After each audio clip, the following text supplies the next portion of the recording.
नमस्कार दोस्तों।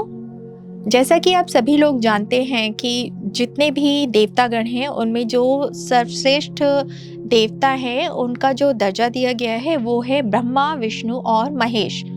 ये तीनों ही देवता हैं जो सबसे सर्वश्रेष्ठ हैं। जो ये तो हम सभी लोग जानते हैं कि जो ब्रह्मा जी हैं और जो विष्णु जी हैं और जो महेश जी हैं वो उन्हीं के कारण ये संसार चल रहा है, ये दुनिया चल रही है। जो भगवान विष्णु हैं वो इस दुनिया के पालनहार हैं। जो भगवान शिव हैं, महेश हैं, वो इस दुनिया के संहारक हैं और जो भगवान ब्रह्मा जी हैं वो इस दुनिया के रचनाकार हैं। लेकिन हमने अक्सर ये देखा है कि भारत में और भारत से भी बाहर भगवान विष्णु और भगवान शिव के अनेकों मंदिर हैं। लेकिन जो ब्रह्मा जी हैं, जो दुनिया के रचनाकार हैं, उनका सिर्फ एक ही मंदिर है, वो भी राजस्थान के पुष्कर शहर में। ये बात अपने आप में हम लोगों को, आपको सोचने को मजबूर कर देती है कि ब्रह्मा जी जो दुनिया के रचनाकार हैं, उनका एक ही मंदिर है, वो भी राजस्थान के पुष्कर शहर में। ऐसा क्यों? तो दोस्तों, इसके पीछे एक कहानी है जो हमारे पुराणों में जिसका उल्लेख है, उसी के बारे में आज हम बात करेंगे। पुराणों में जो उल्लेख है उसके अनुसार ऐसा कहा जाता है कि एक बार एक जो था वो राक्षस हुआ करता था और उस राक्षस से जो है तंग आकर ब्रह्मा जी ने उसका वध करना चाहा। उस राक्षस ने इतना ज़्यादा उत्पात मचा रखा था कि ब्रह्मा जी को परेशान होकर उसका वध करने का निश्चय करना ही पड़ा। तब ब्रह्मा जी जो थे उनका वध करने के लिए तैयार हुए और जिस समय वो उस राक्षस का वध कर रहे थे, उस समय उनके हाथों से 3 जो पुष्प थे कमल के, वो 3 अलग-अलग जगह पर गिर गए और जहाँ पर ये पुष्प गिरे वहाँ पर झील बन गई और तब उस जगह का नाम पुष्कर रखा गया। और जिस जगह पर पुष्प गिरे थे वहाँ तो झील बन गई, उसी जगह पर जो ब्रह्मा जी थे उन्होंने अपना यज्ञ करने का प्रण लिया। तो यज्ञ करने के लिए जो ब्रह्मा जी थे वो पुष्कर आए। अब उनको यज्ञ करने के लिए उनकी पत्नी सावित्री की ज़रूरत थी, लेकिन पुष्कर ब्रह्मा जी तो पहुँच गए लेकिन उनकी पत्नी सावित्री वहाँ समय पर नहीं पहुँच पाई।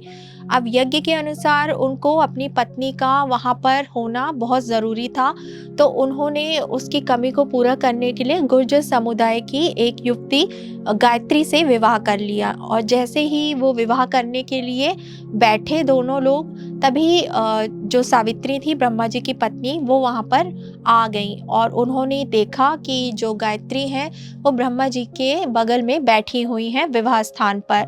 ये देखकर जो सावित्री जी थी वो बहुत ही क्रोधित हुई और उनको बहुत गुस्सा आया। इसी गुस्से में उन्होंने ब्रह्मा जी को श्राप दे दिया कि आप देवता भले ही हो, आप कितने ही बड़े देवता हो, आप दुनिया के रचनाकार हो, लेकिन आपकी पूजा विश्व भर में कहीं नहीं की जाएगी। ये सब सुनकर जो जितने भी वहाँ पर देवतागण मौजूद थे वो सब मतलब जो है वो आश्चर्यचकित हो गए और उन्होंने जो माँ सावित्री थी उनसे क्षमा याचना की और कहा कि आप अपना ये श्राप वापस ले लीजिए। लेकिन जो माँ सावित्री थी उन्होंने अपना ये श्राप वापस नहीं लिया। जब माँ सावित्री का जो गुस्सा था वो थोड़ा ठंडा हुआ तो उन्होंने ब्रह्मा जी को ये बोला कि ठीक है, आपकी पूजा जो भारत का राजस्थान का पुष्कर शहर है केवल वहीं पर होगी। इसके अलावा जो भी व्यक्ति आपका मंदिर बनवाना चाहेगा उस मंदिर का विनाश हो जाएगा।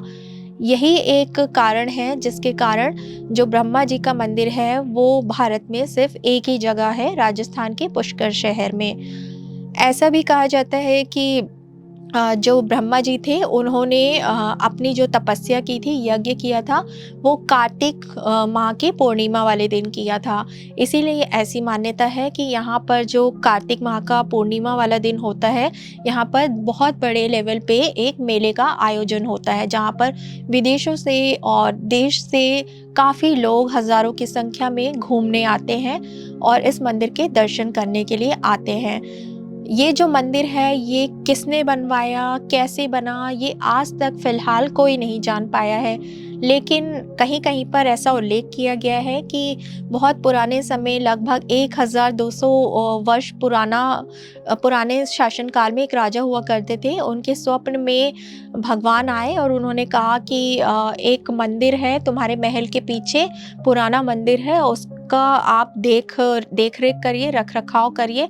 तो राजा को जो स्वप्न आया, भगवान का आदेश मिला, उसकी वजह से जो वो पुराना मंदिर था उन्होंने उसको दोबारा से पुनः निर्माण करवाया। तो कुछ लोगों का ये भी मानना है कि जो पुष्कर मंदिर है वो उन्हीं राजा ने बनवाया था, लेकिन इसके कोई पुख्ता सबूत आज तक नहीं मिले हैं। इसी मंदिर के पीछे पहाड़ी पर स्थित माँ सावित्री का मंदिर है, जिसके लिए श्रद्धालुओं को सैकड़ों सीढ़ियाँ जो है वो चढ़कर जानी पड़ती हैं, तभी वो माँ सावित्री के दर्शन कर पाते हैं। तो आज हमने जाना कि ब्रह्मा जी का भारत में केवल एक ही मंदिर क्यों है, इसके पीछे क्या रहस्य था। तो आपको ये जानकर कैसा लगा, आपको पता था या नहीं, ये हमें कमेंट करके ज़रूर बताइएगा। आगे भी हम नए-नए रोचक तथ्यों को लेकर आपके सामने आते रहेंगे। तब तक के लिए मैं यानी कि आरती नानवानी आपसे विदा लेती हूँ। धन्यवाद।